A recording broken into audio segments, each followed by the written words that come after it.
Hello friends, welcome to our channel physics point academy. Previous class में हमने linear accelerator या रैखिक त्वरित्र के बारे में पढ़ा था। आज की जो क्लास है हम लीनियर एक्सेलरेटर से रिलेटेड कुछ एमसीक्यूज़ को डिस्कस करने जा रहे हैं। इसके अलावा भी कुछ और जो एमसीक्यूज़ हमें मिले हैं उनको भी हम यहाँ पे उनके साथ डिस्कस करेंगे, जो प्रीवियस जो कंटेंट हमने पढ़ाया उसी से रिलेटेड है। तो आपको मैं एक रूल बता देता हूँ कि जैसे ही आपके पास क्वेश्चन आए तो सबसे पहले वीडियो को पॉज करना है और उसको सेल्फ अटेम्प्ट करना है।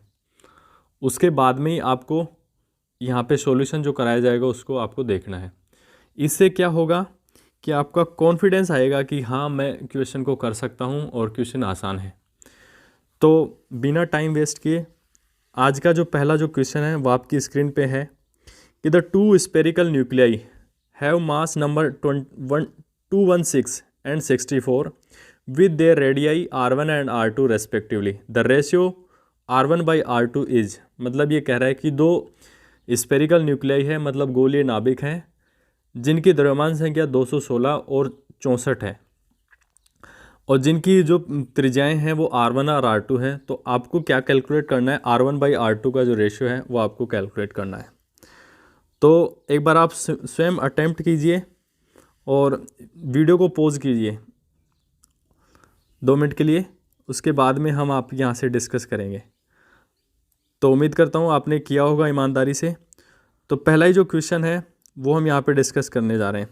देखो, आपको 2 फॉर्मूले हमने बताए थे, सॉरी एक मिनट, 2 रेडियस के लिए जो न्यूक्लियर जो साइज होती है ना वो r बराबर r0 a⁻⁴ ऐसा कुछ फॉर्मूला बताया था हमने आपको। तो देखो, हमें r1 by r2 का जो रेशियो निकालना है तो इसको r1 बोल दो a1 और बटे r2, ये r0 तो कांस्टेंट है, ये वही रहेगा, बटे a⁻⁴ अब आपको क्या करना है, r0 से r0 कैंसिल हो जाएगा, आपके पास जो वैल्यू आ जाएगी r1 by r2 की जो वैल्यू है a1 by a2 की होल पावर 1/3 आपके पास आ जाएगा। देखो, इसका भी ऊपर वाले का भी पावर 1/3 है, नीचे वाले का भी, तो दोनों को हम ब्रैकेट में लेके ऐसे लिख सकते हैं।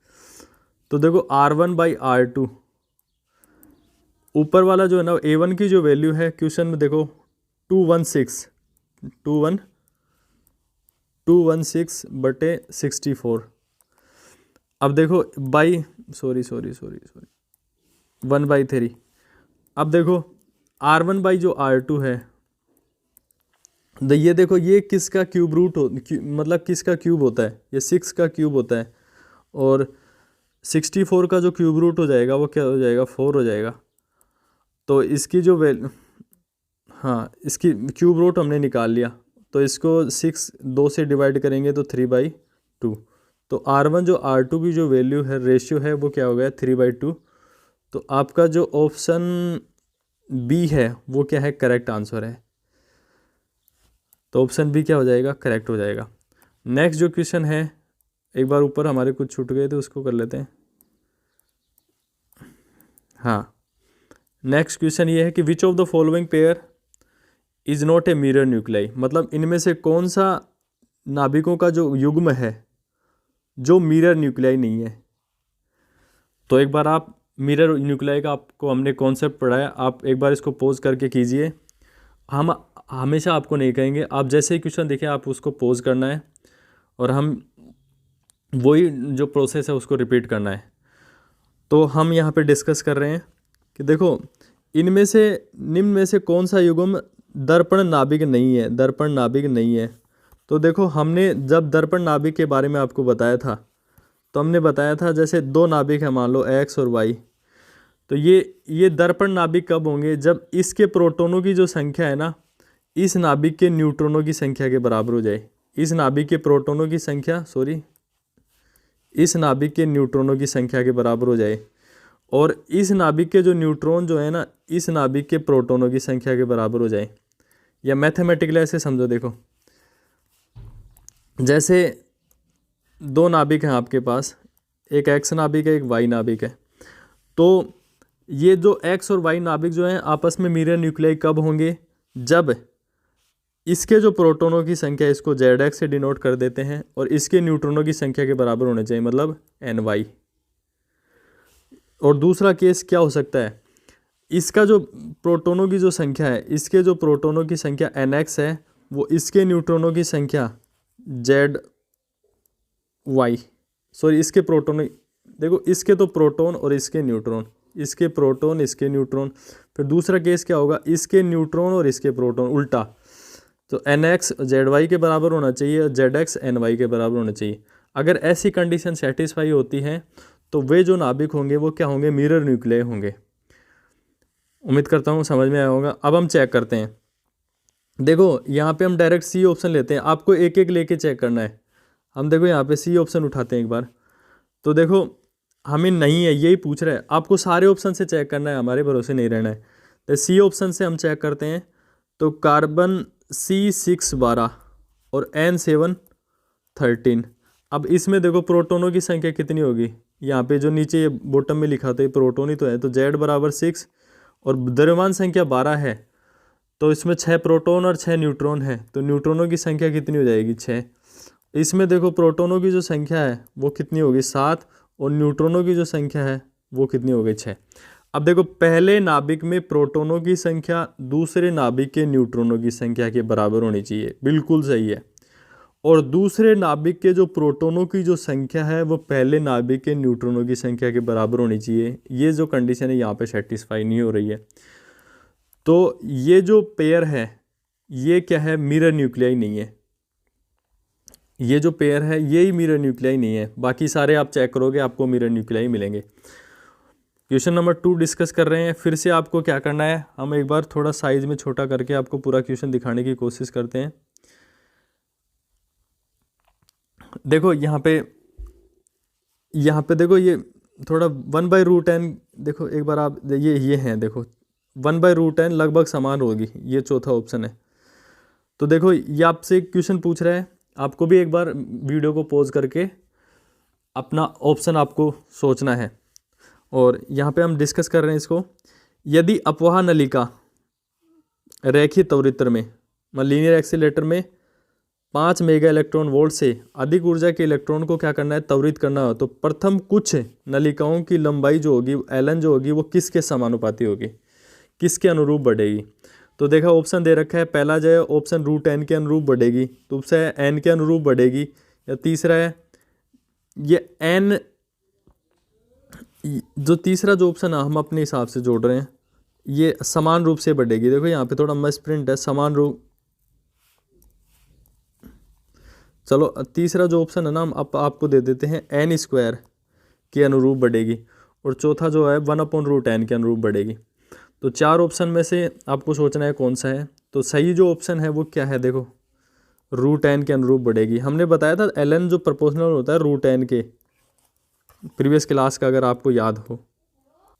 नेक्स्ट क्वेश्चन ये है, the liquid drop model of A nucleus is essential for the explanation of.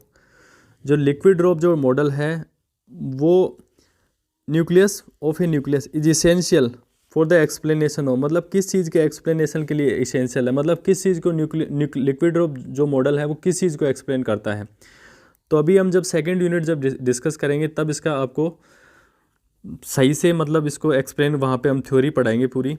हालांकि हम यहाँ पे इसको एक्सप्लेन भी कर देते हैं आपको थ्योरेटिकल रूप से। न्यूक्लियर डीके को भी ये एक्सप्लेन नहीं करता है, न्यूक्लियर रेडियो एक्टिविटी को भी ये जो लिक्विड ड्रॉप मॉडल है वो एक्सप्लेन नहीं करता है। और जो थर्ड जो ऑप्शन है न्यूक्लियर ट्रांसम्यूटेशन को भी ये एक्सप्लेन नहीं करता है। ये किसको एक्सप्लेन करता है, न्यूक्लियर फ्यूजन को एक्सप्लेन करता है। जो लिक्विड ड्रॉप जो मॉडल है वो किसको एक्सप्लेन करता है, न्यूक्लियर फ्यूजन को। न्यूक्लियर फ्यूजन अगर आप हिंदी मीडियम से तो बताते हैं नाभिकीय विखंडन। अब नाभिकीय विखंडन को कैसे एक्सप्लेन करता है लिक्विड ड्रॉप मॉडल। देखो हमने आपको प्रीवियस क्लास में भी बताया था कि जो नाभिक की जो कंपैरिजन है वो एक लिक्विड की ड्रॉप से की गई है, और उसमें क्या होता है, लिक्विड की जैसे एक बड़ी ड्रॉप जो होती है ना वो 2 हल्की ड्रॉप में टूट जाती है ऐसे होके। पहले तो देखो ऐसे बनती है, पहले इसके बीच में एक वो बनती खांच बनेगी, फिर धीरे नेक्स्ट स्टेप में क्या हो जाएगी, 2 अलग बूंद बन जाएगी। वैसे ही क्या होगा, नाभिक के जो विखंडन होता है ना उसमें एक जो हैवी जो न्यूक्लियाई है वो 2 हल्के नाभिकों में टूटता है। तो ठीक वैसे ही मतलब लिक्विड की ड्रॉप का जैसे बिहेवियर होता है ना, वैसे ही क्या होता है, नाभिकीय विखंडन होता है, वो न्यूक्लियर का बिहेवियर होता है। तो जो लिक्विड जो ड्रॉप जो मॉडल है वो किसको एक्सप्लेन करता है, न्यूक्लियर फिजन को एक्सप्लेन करता है। तो ये क्वेश्चन को भी आप समझ गए होंगे उम्मीद करता हूँ। नेक्स्ट जो क्वेश्चन है ये हम पहले ही डिस्कस कर चुके हैं। नेक्स्ट क्वेश्चन है कि if a drift linear accelerator is to be used to accelerate electron to more than 10 mega electron volt energy, then the length of last few drift ln जो होगी वो किसी हिसाब से, मतलब ये प्रीवियस क्लास में मतलब प्रीवियस एक क्वेश्चन रिपीट है ये। अब देखो ये बार बार रिपीट हो रहा है तो हमने भी क्या किया, आपको रटवाना ही है, तो इसको बार बार लेके आ गए ताकि आपको पता चल जाए कि ये कितनी एग्जाम में कैसे पूछा गया है। तो देखो लिखा है कि यदि अपवाह नलिका रेखीय त्वरित्र में अपवाह नलिका रेखीय त्वरित्र में 10 मेगा इलेक्ट्रॉन वोल्ट से अधिक ऊर्जा के इलेक्ट्रॉनों को त्वरित करना हो तो अंतिम कुछ अपवाह नलिकाओं की जो लंबाई ln है, अंतिम हो चाहे शुरुआती हो, अपवाह जो नलिकाओं की जो लंबाई है वो √n के समानुपाती होती है, हमने बताया था। ये बोलता है विल इंक्रीज एज √n, यही ऑप्शन सही है, √n के अनुरूप बढ़ेगी, n/n के अनुरूप भी नहीं बढ़ेगी और लगभग समान भी नहीं होगी, विल बी ऑलमोस्ट इक्वल, या थर्ड जो ऑप्शन है 1/√, के अनुरूप भी नहीं बढ़ेगी। तो ये ऑप्शन इसका करेक्ट हो जाएगा। अब देखो 70 जो 9 है इसमें आपको बताना है कि which of the following statement is false, इसमें से कौन सा गलत कथन है। पहला स्टेटमेंट आप पढ़ो, आप बताओ कि एक बार मैं इसको आपको पूरा चारों ऑप्शन दिखा देता हूँ। पहला स्टेटमेंट आपने पढ़ लिया होगा और मैं इसके धीरे धीरे ले जाके दूसरा भी पढ़ाता हूँ आपको, और ये तीसरा भी पढ़वाता हूँ, और ये चौथा ऑप्शन हो गया। आपकी आंखों के सामने चारों ऑप्शन आ चुके हैं और आपको बताना है कि कौन सा ऑप्शन सही है। तो उम्मीद करता हूँ आपने सोच लिया होगा आंसर। तो देखो 79 है कि which of the following statement is false, इसमें से कौन सा जो कथन है, निम्न में से कौन सा कथन नहीं है, कथन निम्न में से कौन सा कथन सही नहीं है, ऐसे थोड़ा मिसप्रिंट है ये भी। अब देखो ये बता रहा है, पहला जो है द स्पेरिकल न्यूक्लियस, जो स्पेरिकल जो न्यूक्लियस है हैज़ नो क्वाड्रोपोल मूवमेंट, बिल्कुल सही बात है। जो स्पेरिकल जो न्यूक्लियस होता है उसका क्वाड्रोपोल मूवमेंट होता ही नहीं है। तो ये इसको हिंदी में पढ़ लेते हैं। एक गोलीय जो नाभिक है उसका चतुर्ध्रुव आघूर्ण का जो मान होता है वो 0 होता है, बिल्कुल सही बात है, हमें तो गलत बात ढूंढनी है। दूसरा जो ऑप्शन है कि सम जो नाभिक होते हैं, इवन जो न्यूक्लियर होते हैं वो सर्वाधिक स्थायी होते हैं, even nuclear are most stable. तो हमने बताया था आपको कि जब नाभिक जब प्रोटॉन की संख्या भी सम है, न्यूट्रॉन की संख्या भी सम है, तो मतलब वो नाभिक हो गया सम, और जिसमें प्रोटॉन की संख्या भी विषम है और न्यूट्रॉन की संख्या भी विषम है तो वो नाभिक हो गया विषम।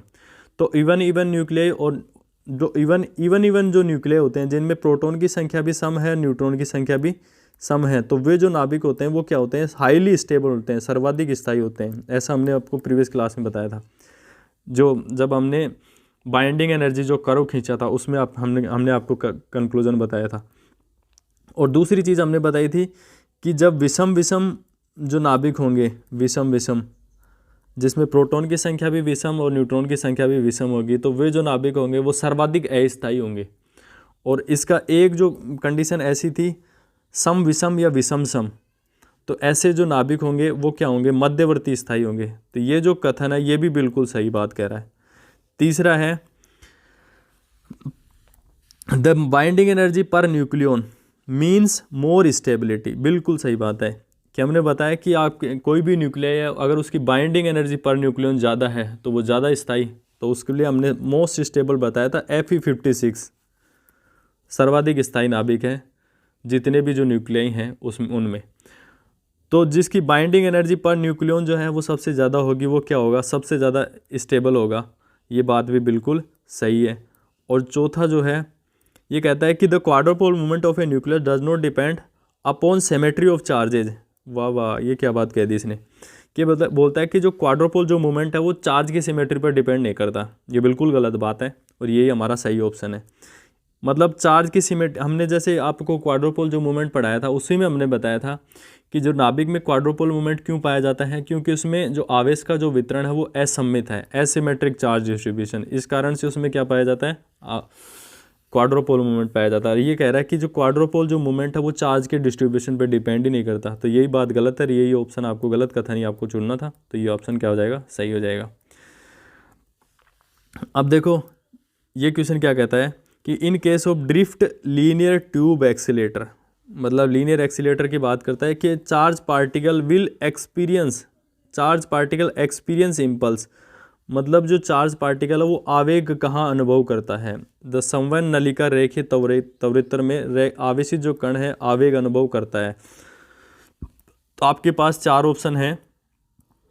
पहला ऑप्शन है संवहन नली में, जो ड्रिफ्ट ट्यूब होती है ना उसमें महसूस करता है आवेग को।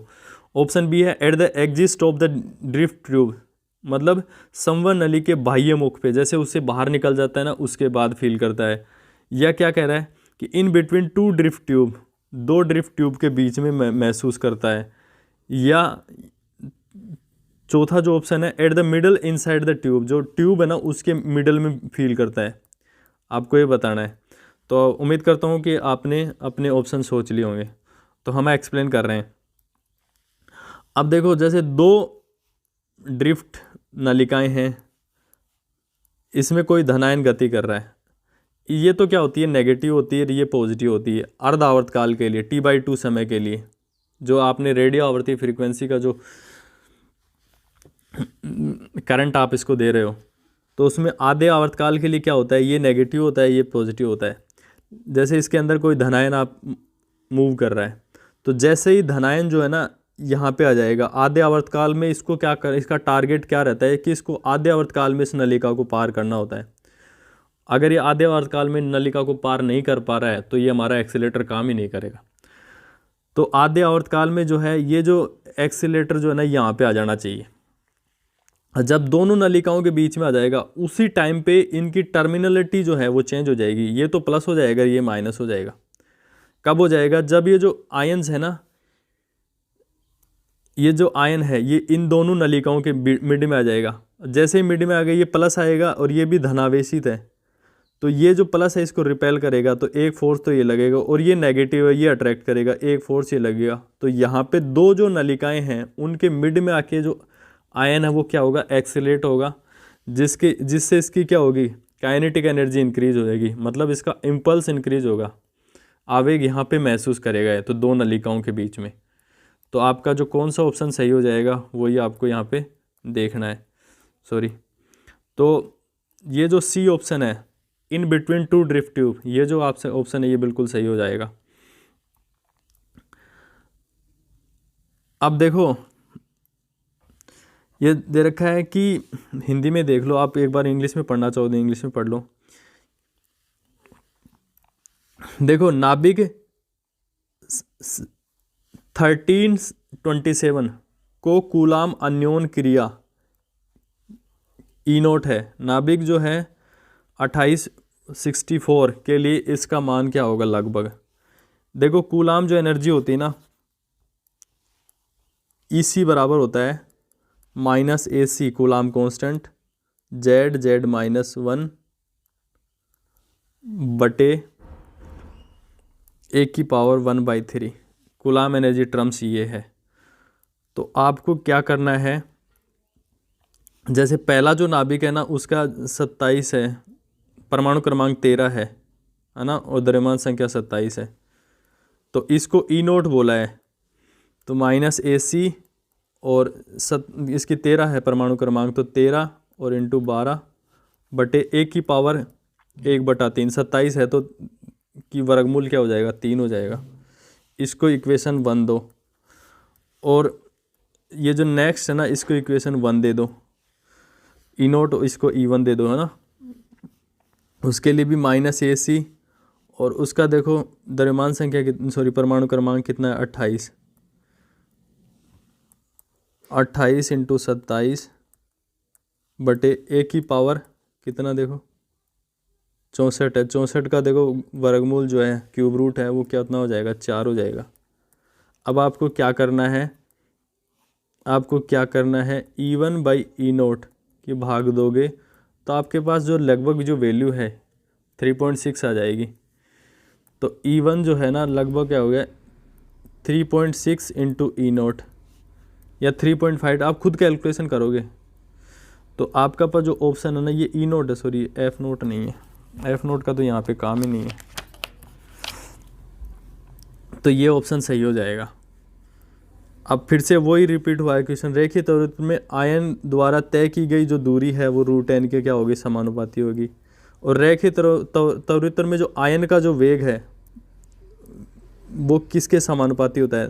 देखो एक आपको एक्सप्लेनेशन पता होना चाहिए कि जैसे कोई भी जो इलेक्ट्रॉन है, जैसे प्रोटॉन है मान लो, उसको आवेश E है, अब इसको V वोल्ट विभवांतर से त्वरित किया जाता है तो इसकी गतिज ऊर्जा क्या हो जाएगी, EV। अब यही जो आयन है N नलिकाओं को पार करेगा तो इसकी कुल गतिज ऊर्जा कितनी हो जाएगी, NeV, क्योंकि जैसे एक ट्यूब को पार कर रहा है तो EV, और 10 ट्यूब को पार कर रहा है तो 10 EV, और यदि N नलिकाओं को जो पार करेगा तो इसकी टोटल जो काइनेटिक एनर्जी वो क्या हो जाएगी, NeV। और काइनेटिक एनर्जी की जो स्टैंडर्ड डेरिवेशन आप 11th क्लास से पढ़ते आ रहे हो, mvn², vn है nth ट्यूब में वेलोसिटी है किसकी, पार्टिकल की।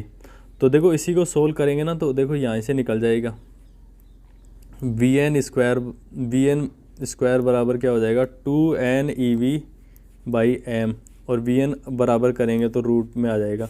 तो वेग जो है ना वो किसके प्रोपोर्शनल है, √n के प्रोपोर्शनल है। तो यहाँ पे देखो क्या बोल रहा है कि रैखिक त्वरित्र के लिए आयन का जो वेग है वो समानुपाती होता है, किसके समानुपाती होता है, √n के समानुपाती होता है। नेक्स्ट क्वेश्चन है, देखो इस क्वेश्चन को आप स्क्रीनशॉट लो और इसको अभी अटेम्प्ट करो और इसको हम नेक्स्ट क्लास में डिस्कस करेंगे। चलते हैं नेक्स्ट। अब देखो नेक्स्ट क्वेश्चन है, रैखिक त्वरित्र में अपवाह नलिका में क्या होता है, जो ट्यूब होती है ना उसमें क्या होता है आपको ये बताना है। ऑप्शन 4 आपके पास है, विद्युत क्षेत्र 0 होता है, पहला ऑप्शन, और ये सही नहीं है, मैं तो केवल ऑप्शन को टिक कर रहा हूँ। या विद्युत क्षेत्र 0 होता है, धनायन नियत वेग से गति करता है, या धनायन सरल रेखा में गति करता है। तो चारों ही जो ऑप्शन है वो सही है। अब देखो ये नेक्स्ट क्वेश्चन है कि रैखिक त्वरित्र में धनायन का किसी अपवाह नलिका से निकलने का समय होना चाहिए। हमने आज बताया था कि आधे आवर्तकाल के अंदर ये जो धनायन जो है इस ट्यूब को पार कर लेना चाहिए। जैसे ही आधे आवर्तकाल में ये इससे बाहर निकलते ही उसी टाइम पे इसकी जो टर्मिनलिटी है वो चेंज हो जाएगी। जैसे माइनस में चल रहा था प्लस में हो जाएगा, प्लस में होता है नेक्स्ट वो जो है सॉरी तो जैसे ये इससे निकलेगा तो इसकी जो टर्मिनलिटी है वो क्या हो जाएगी, चेंज हो जाएगी। सॉरी एक मिनट, टर्मिनलिटी क्या हो जाएगी, चेंज हो जाएगी। तो इसका जो हमने कितने टाइम में इसको पार करना है, ये क्वेश्चन हमारा यही था। एक बार मैं इसको इरेज कर देता हूँ कि रैखिक त्वरित्र में धनायन का किसी अपवाह नलिका से निकलने का जो समय होना चाहिए वो क्या होना चाहिए, विद्युत क्षेत्र के आवर्तकाल का आधा। नेक्स्ट जो क्वेश्चन है वो फिर से वही, NV नलिका में नलिका की जो, देखो रिपीट हो रहे हैं क्वेश्चन तो मेरे से भी कंट्रोल नहीं होता, मैं भी ऐसे कैसे उठा के ले आता हूँ, √n के समानुपाती। अब देखो NV जो नलिका है, NV नलिका के लिए लंबाई का व्यंजक क्या है वो आपको ये बताना है। 4 ऑप्शन आपके पास में, देखो ये 2 ऑप्शन तो हमने निकाले ही थे, ये जो ऑप्शन आपको कंफ्यूज कर रहा होगा क्योंकि 2 ऑप्शन सही हो गए तो ऑब्वियसली आएगा तो यही। अब देखो आपने पढ़ा होगा कि C बराबर होता है न्यू लैम्डा, न्यू ये फ्रीक्वेंसी है तो इसको न्यू ना लिख के F लैम्डा कर देते हैं। तो F की जो वैल्यू है ना वो क्या हो जाएगी, C/λ। तो C/λ इसमें रखेंगे ना F की जो वैल्यू, तो यही एक्सप्रेशन आएगी। तो रैखिक त्वरित्र की नलिका की लंबाई के लिए जो सारे जो ऑप्शन है वो सही है, तो ऑप्शन आपका क्या हो जाएगा, D, उपयुक्त सभी। नेक्स्ट क्वेश्चन है, अब ये कह रहा है कि नाभिक में प्रोटॉन और न्यूट्रॉन दोनों संख्याएं क्या है, मैजिक हैं। तो नाभिक का क्या होगा, आपको पोज करना है, सोच करना है, जैसे हमने आपको नियम बताया। तो दोनों मैजिक नंबर हैं। देखो हमने बताया कि जिनके पास में मैजिक नंबर होता है ना वो क्या होते हैं, स्टेबल न्यूक्लियाई होते हैं। और अगर प्रोटॉन की संख्या न्यूट्रॉन की संख्या मैजिक नंबर हो, अगर दोनों ही प्रोटॉन भी मैजिक है न्यूट्रॉन भी मैजिक है, तो वो तो सोने पे सुहागा हो गया, वो तो बहुत ज़्यादा स्टेबल हो जाएगा। तो क्या होगा, देखो बंधन ऊर्जा प्रति न्यूक्लियन का मान कम हो जाएगा। कम कैसे होगा, बढ़ेगा। बंधन ऊर्जा बढ़ेगी तभी तो स्थायित्व बढ़ेगा, स्थायित्व बढ़ जाएगा। ये ऑप्शन बिल्कुल सही है आपका। द्रव्यमान संख्या बढ़ सकती है, द्रव्यमान संख्या बढ़ने से क्या होता है, ये ऑप्शन भी नहीं है, ये भी नहीं है, तो बी ऑप्शन जो है वो आपका बिल्कुल करेक्ट है। नेक्स्ट क्वेश्चन, ये द्विफॉक्सी हमने द्रव्यमान स्पेक्ट्रोग्राफ पढ़ाया था, उसी से रिलेटेड क्वेश्चन है कि द्विफॉक्सी द्रव्यमान स्पेक्ट्रोग्राफ में आयनों के क्या किया जाता है, वेग का फॉक्शन होता है, दिशा का फॉक्शन होता है, सी है ए व बी दोनों, या इनमें से कोई नहीं। तो हमने बताया था आपको कि जो द्विफॉक्सी जो द्रव्यमान स्पेक्ट्रोग्राफ है उसमें वेग और दिशा दोनों का फॉक्शन होता है, तो ये ऑप्शन क्या हो जाएगा, करेक्ट हो जाएगा बिल्कुल।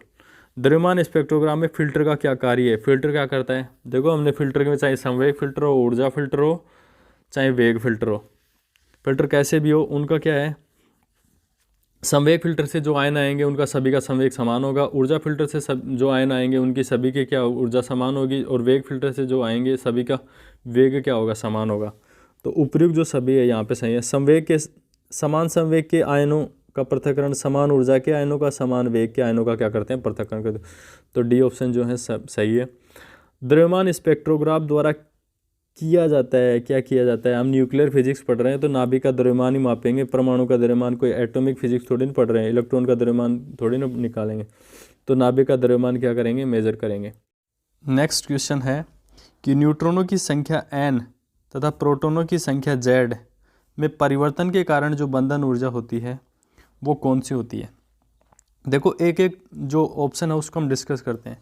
युग्मन ऊर्जा में क्या होता है, इसमें ये कहता है कि वे नाभिक जिसमें प्रोटॉनों की संख्या और न्यूट्रॉनों की संख्या सम हो, तो उसमें क्या होता है कि प्रोटॉन प्रोटॉन और न्यूट्रॉन न्यूट्रॉन युग्म बन जाते हैं, जिससे क्या होता है, वो जो नाभिक होते हैं वो क्या होते हैं, युग्म बनाने के कारण क्या हो जाए, वो नाभिक जो होते हैं ना वो स्थायी नाभिक होते हैं। और जिनमें प्रोटॉन प्रोटॉन और न्यूट्रॉन न्यूट्रॉन युग्म नहीं बन पाते हैं, मतलब जिनमें प्रोटॉनों की संख्या और न्यूट्रॉनों की संख्या विषम हो, तो उसमें ये युग्म नहीं बन पाएंगे। युग्म नहीं बन पाएंगे तो वो नाभिक क्या होंगे, अस्थायी होंगे। तो उसमें मतलब कहने का मतलब प्रोटॉनों में परिवर्तन के कारण को नहीं बता रहा है। दूसरा है कूलाम ऊर्जा।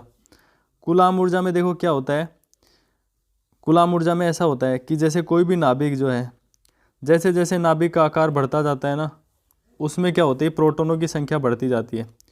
प्रोटॉनों की संख्या बढ़ेगी तो प्रोटॉन प्रोटॉन में क्या होगा, रिपल्सन होगा, क्योंकि दोनों पे आवेश है, और आवेश है तो उन पे क्या कूलाम बल लगेगा, जिससे क्या होगा, पृष्ठीय ऊर्जा में जो बंधन ऊर्जा जो है उसके मान को क्या करेंगे, कम करेंगे। तो ये जो कूलाम ऊर्जा जो पद है वो प्रोटॉन प्रोटॉन इससे रिलेटेड है, वो मतलब प्रोटॉन न्यूट्रॉन के में अंतर के को नहीं शो करता। डी जो ऑप्शन है वो इसमें ऐसा होता है कि जो नाभिक होते हैं उस पे जो पृष्ठ पे जो न्यूक्लियन होते हैं ना वो उसकी बंधन ऊर्जा को कम करते हैं। तो न्यूक्लियन में तो दोनों ही आ गए, प्रोटॉन और न्यूट्रॉन, उसमें अंतर की तो बात ही नहीं। फोर्थ जो बी ऑप्शन है वही है हमारा एक करेक्ट आंसर है। अब इसका एक्सप्लेनेशन ये समझो, देखो जैसे कोई भी जैसे नाभिक है, जैसे कोई भी जो नाभिक है उसमें क्या होता है, जैसे जैसे नाभिक जो है ना भारी होता जाता है, तो उससे क्या होता है कि जो न्यूट्रॉनों की जो संख्या है वो तेजी से बढ़ती जाती है एज कंपेयर टू प्रोटॉन, जिससे क्या होता है, इनमें जो अंतर क्या हो जाता है, सॉरी हम लास्ट ऑप्शन डिस्कस कर रहे थे, एक मिनट, जब हम लास्ट ऑप्शन को डिस्कस कर रहे थे, तो जैसे जैसे जो नाभिक जो होते हैं ना, जैसे हल्का नाभिक है, फिर थोड़ा सा भारी, फिर और भारी, फिर और भी भारी, तो इसमें क्या होता है कि जैसे जैसे नाभिक जो आकार बड़ा होता जाता है तो उसमें न्यूट्रॉनों की जो संख्या वो तेज़ी से बढ़ती है एज कंपेयर टू प्रोटॉन, मतलब प्रोटॉन की संख्या तेज़ी से नहीं बढ़ती, न्यूट्रॉनों की संख्या तेज़ी से बढ़ती हो। जैसे आपने देखा होगा यूरेनियम 92 235, तो इसमें क्या होता है कि देखो इसमें 92 तो प्रोटॉन हो गए, लेकिन जो इसमें से घटाओगे आप 235 में तो न्यूट्रॉनों की संख्या बहुत ज़्यादा है। तो इसी कारण तो यूरेनियम 92 235 अस्थायी है। तो इसके कारण बंधन ऊर्जा का मान घटता है न्यूट्रॉन प्रोटॉन में परिवर्तन के कारण, तो जिससे उसकी जो एनर्जी है बंधन ऊर्जा घटता है, इसलिए कि वो स्थायित्व कम होता है। तो प्रोटॉन की संख्या n और न्यूट्रॉन की संख्या z में परिवर्तन के कारण जो बंधन ऊर्जा जो होती है ना वो असममित ऊर्जा होती है। नेक्स्ट जो ऑप्शन है, नेक्स्ट जो क्वेश्चन है, क्वेश्चन नंबर 20, नाभिक की बंधन ऊर्जा निम्न में से किसके तुल्य होती है? तो नाभिक की जो बंधन ऊर्जा है हमने आपको बताया था कि वो उसके नाभिक के द्रव्यमान की क्षति के तुल्य होती है। मतलब किसी नाभिक को उसके घटक न्यूक्लियनों में विभक्त करने के लिए कितनी ऊर्जा की आवश्यकता होगी, जितनी भी उसकी द्रव्यमान क्षति है। हमने जो द्रव्यमान क्षति वाला कॉन्सेप्ट पढ़ो या बंधन ऊर्जा वाला कॉन्सेप्ट पढ़ो, आपको वहाँ पे समझ में आ जाएगा। संकुलन गुणांक, पैकिंग जो फ्रैक्शन है, ऋणात्मक होने के लिए आवश्यक शर्त क्या है? तो इसके लिए तो संकुलन गुणांक पॉजिटिव होता है, इसके लिए भी पॉजिटिव होता है, और ये जो रेंज है ना, इसमें जो पैकिंग जो फ्रैक्शन होता है वो माइनस में आता है। नेक्स्ट जो क्वेश्चन है, अब देखो 2He4 नाभिक की त्रिज्या 3 फर्मी है, तो 82206 नाभिक की होगी, कितनी होगी? देखो एक को तो R1 मान लो और एक को R2 मान लो। R0 A1 की पावर 1/3, R0 A2 की पावर 1/3, ये फॉर्मूला लगाएंगे तो इसमें से आपको एक आंसर मिल जाएगा, बटे में भाग देंगे, R0 से R0 कैंसिल हो जाएगा। तो इस हिसाब से आप इसको कैलकुलेट कर सकते हैं। अगर नहीं आएगा तो आपको हमें कमेंट्स बॉक्स में आपको बताना है, हम नेक्स्ट क्लास में इसको डिस्कस कर लेंगे। नेक्स्ट जो क्वेश्चन है ये है कि संकुलन गुणांक F और परमाणु का m परमाणु का यथार्थ द्रव्यमान हो तो निम्न में से समीकरण सत्य है। देखो हमने जब आपको पैकिंग फ्रैक्शन पढ़ाया था तो एक फॉर्मूला बताया था, वो फॉर्मूला ऐसे था, F बराबर m-a/a। मतलब द्रव्यमान क्षति और द्रव्यमान संख्या का जो अंतर है ना, उसी को हम बोलते हैं पैकिंग फ्रैक्शन। तो ये फॉर्मूला हमने आपको बताया था, तो इसका जो करेक्ट आंसर हो जाएगा ये हो जाएगा। ये इस बार RPSC assistant professor college lecture में भी यही क्वेश्चन आया था। तो फ्रेंड्स आज के लिए इतना ही, मिलते हैं नेक्स्ट क्लास में, तब तक के लिए नमस्कार। और आपसे हमारी रिक्वेस्ट ये है कि अभी तक आपने हमारे चैनल को सब्सक्राइब नहीं किया है तो प्लीज़ सब्सक्राइब करें, ताकि जो हमारे लिए जो एक यूट्यूबर के लिए जो मोटिवेशन होता है ना, वो एक सब्सक्राइब से ही होता है, कि अगर उसके सब्सक्राइबर ज़्यादा होंगे, व्यूज़ ज़्यादा होंगे, वो इसका मोटिवेशन है, तो उससे हमें भी मोटिवेशन मिलेगा। तो आज के लिए इतना ही, मिलते हैं नेक्स्ट क्लास में, तब तक के लिए जय हिंद, नमस्कार।